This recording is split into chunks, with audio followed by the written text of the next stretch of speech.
Ito mukhang nagkakahamunan pa. Ah? At ang sinasabi ng oposisyon, mag-iimbestiga sila sa flood control. O di gawin nyo. Tapos ang NBI naman ay mag-iimbestiga tungkol sa SEA Games. Ayan, o di okay lang. Pagkatapos kung sino ang may ebidensya, dalhin sa korte at kasuhan lahat. Ito, pakinggan nyo. Ng NBI na tuloy ang investigasyon sa sinasabing irregularidad sa pondo ng sports complex na itinayo sa Tarlac para sa SEA Games noong 2019. Sa kabila ito ng patikos sa investigasyong sinasabing target na takutin si Senator Judge Alan Peter Cayetano na dating chairman ng Philippine SEA Games Organizing Committee. Ayon kay Matibag, nagulat siya sa mga reaksyon, lalo't wala naman siyang pinangalanan nang mabanggit ang investigasyon. Pero sa Facebook Live, hinamon ni Cayetano ang Department of Justice, NBI at Malacanang na payagan ng mga senador sa Cayetano Block na imbestigahan ang flood control projects kapalit ng pagpayag na investigasyon naman sa issue ng 2019 SEA Games. Walta ni Matibag, walang personalan sa investigasyon dahil walang nakaaangat sa batas. Imbestigahan nyo ng gusto, bigay nyo lahat. We will support totally. Ako naman, 10 ng aming mga kasama na ngayon ay nasa minority, imbestigahan naman namin ang flood control.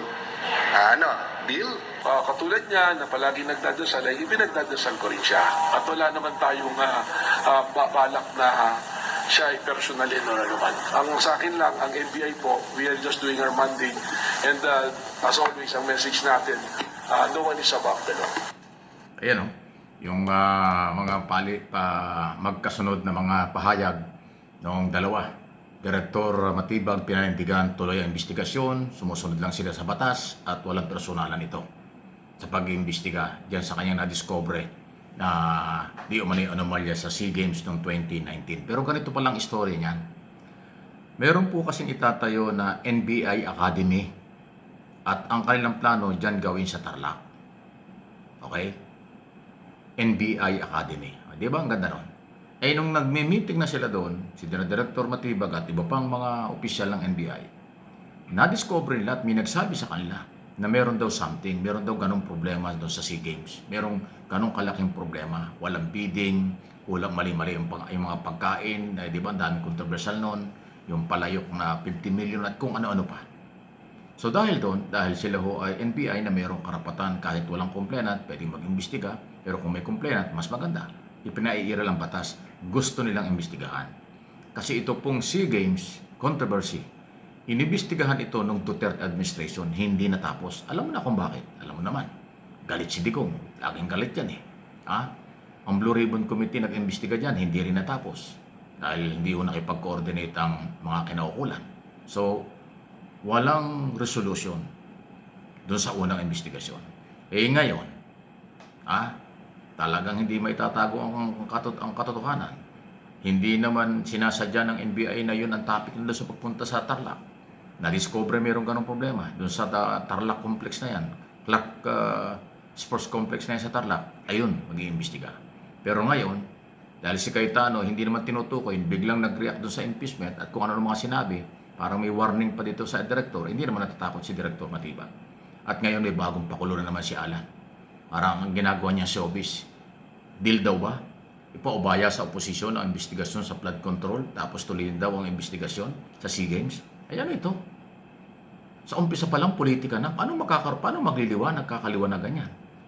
Ibig sabihin, gusto ni Alan Cayetano, sila ang mag-imbestiga sa flood control, ay oposisyon sila.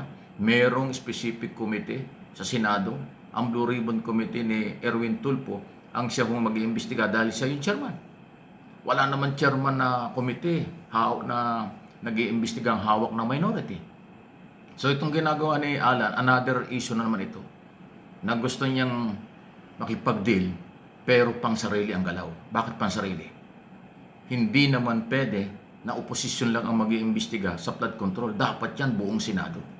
Ay bakit ang gusto niya, oposisyon lang ang mag-imbestiga? Anong gustong palabasin? Di ba? Iba yung kulay, iba yung direksyon. Yung NBI mag-iimbestiga, wala namang pinipili. Dahil NBI yan. Mayroon niyang karapatang mag-imbestiga sa lahat ng issue kapag ka mayroong ebidensya at complainant. Ayun po yan. So saan kayo maniniwala dito?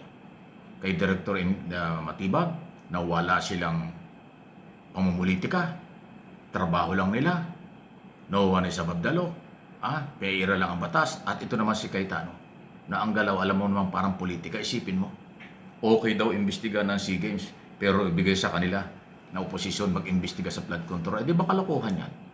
Dapat lahat iniimbestigahan. At ang lahat ng may ebidensya, kasuhan, ipakulong dyan sa Quezon City, Payatas. Lahat yan plunder eh. Yung issue sa SEA Games, kung mapapatunay at may ebidensya, plunder yan. Kasi bilyon-bilyon ho ang pinag-uusapan yan. Yung flood control, ganoon din. Pero dapat maayos na investigasyon. Ang Senado, legislator, in aid of legislation, hindi puro politika. Ang NBI, Law Enforcement Agency. Ang DOJ, under nito ang NBI, meron silang jurisdiction sa anumang investigasyon na dapat gawin at gagawin nila. Pero lagi kong pinupolitika ng iba, kaya ho, ginugulo, nalalabuan ang mga tao sa paghanap ng katotohanan. Sa flood control issue, dapat mag-imbestiga lahat. Pero ongoing na po, dami na nga pinakulong di ba? Ang dami na nga susunod Nasa ombudsman ang lahat ng ebidensya Ano po bang hinihintay nyo? Yung 6 sa 18 Maleta Boys, nakipag-ugnayan na sa ombudsman. Mayroon na silang sinumpaang salaysay doon. Di ba?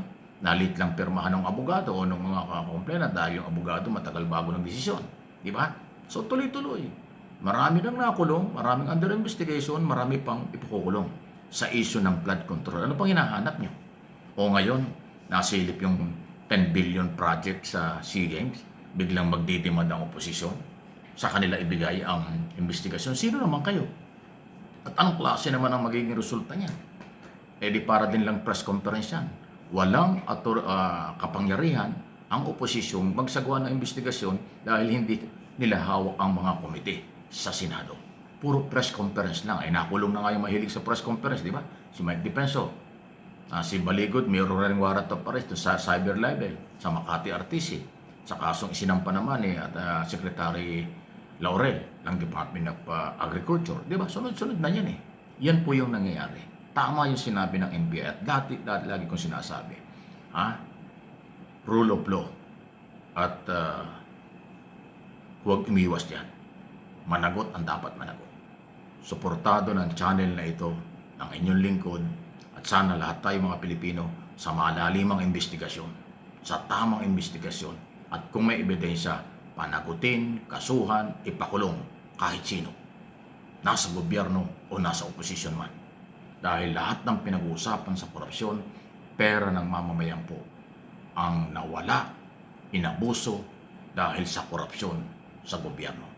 Please like, share, subscribe, and follow.